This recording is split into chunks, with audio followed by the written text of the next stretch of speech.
ଜୟ ଜଗନ୍ନାଥ ଜୟ Shriram. Welcome to heart of education YouTube channel.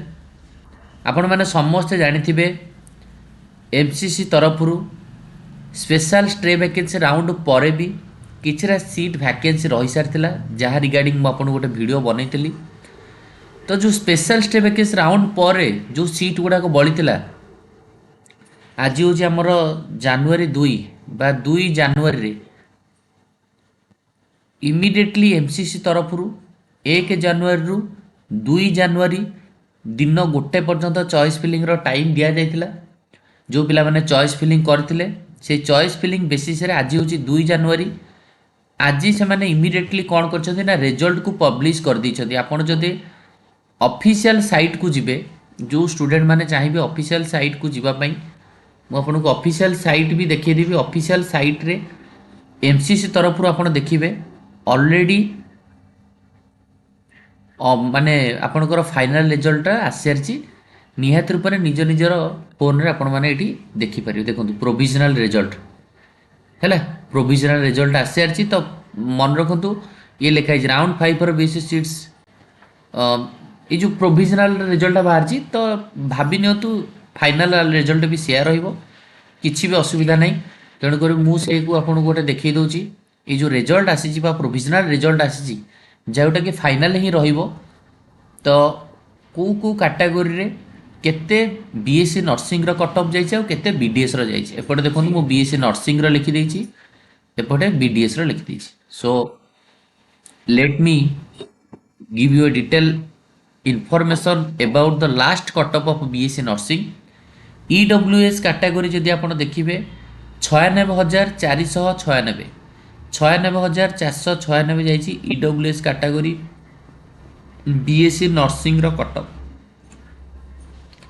से भाया जदि आप ओबीसी कथा कहे ओबीसी कैटेगरी 114,967 114,967 जाइए आपंकर ओबीसी कैटेगरी।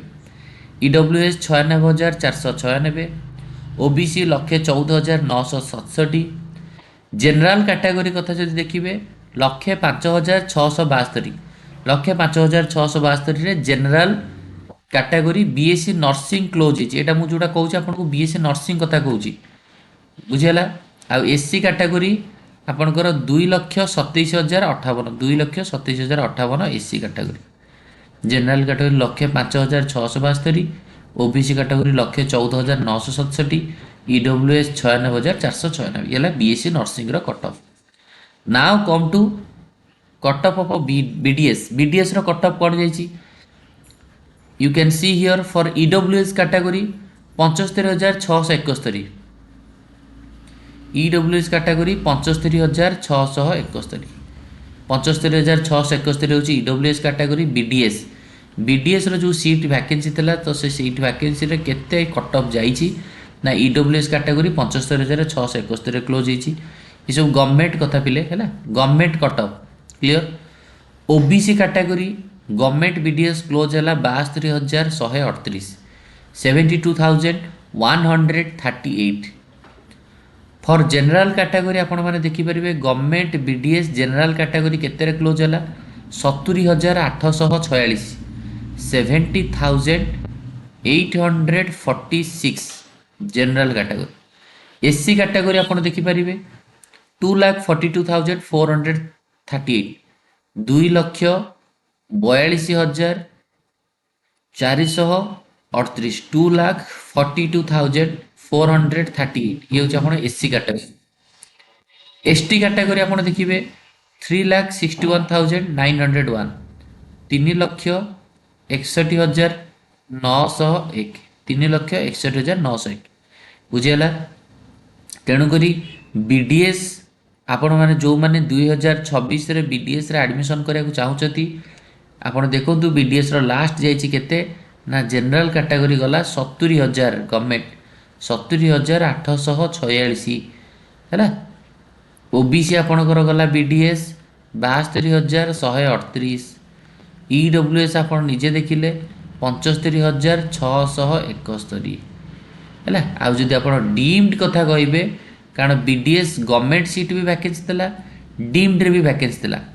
तो जदि आप बीडीएस ଡିମ୍ଡ କଥା କହିବେ ତାହେଲେ ବିଡ଼ିଏସ୍ ଡିମ୍ଡ ୟୁନିଭର୍ସିଟିର କଟ୍ ଅଫ୍ ଯାଇଛି 6,96,226 6,96,226 ଡିମ୍ଡ ୟୁନିଭର୍ସିଟିର କଟ୍ ଅଫ୍ ଡିମ୍ଡ ୟୁନିଭର୍ସିଟିର କଟ୍ ଅଫ୍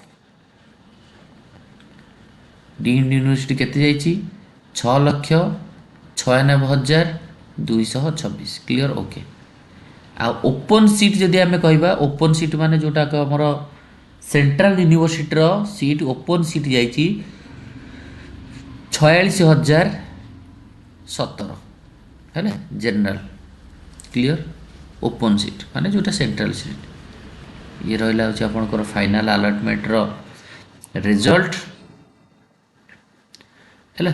ତେଣୁ ସବୁ ପିଲାମାନେ ନିହାତି ରୂପରେ ଦେଖିବେ ଯେଉଁ ଜେନେରାଲର କଟ୍ ଅଫ୍ ଯେଉଁ ଯାଇଛି ଲାଷ୍ଟ କଲେଜଟା ଆପଣଙ୍କୁ ମୁଁ ଯେଉଁଟା ଏବେ କହିଲି ସେଇଟା ହେଉଛି ଆପଣଙ୍କର ଏଇ 70,846 Raja Muthiah dental college and hospital ଯେଉଁଟାକି ଆମର ଅଛି ହେଉଛି ଆମର ତାମିଲନାଡ଼ୁରେ ଅଛି BDS general okay.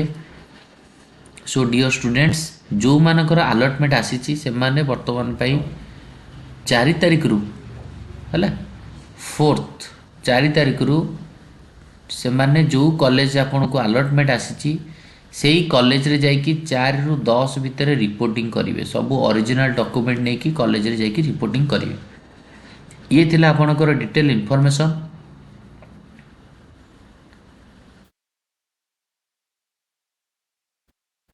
I Hope ଆପଣଙ୍କୁ ସବୁ ଜିନିଷ ଆଇଡ଼ିଆ ଆସିଯାଇଥିବ ବୁଝା ପଡ଼ିଥିବ। ତ ଏଇଠି ଭିଡ଼ିଓକୁ ଆମେ ଏଣ୍ଡ କରିବା। ଜୟ ଭାରତ ଜୟ ହିନ୍ଦ ଥ୍ୟାଙ୍କ ୟୁ ଧନ୍ୟବାଦ।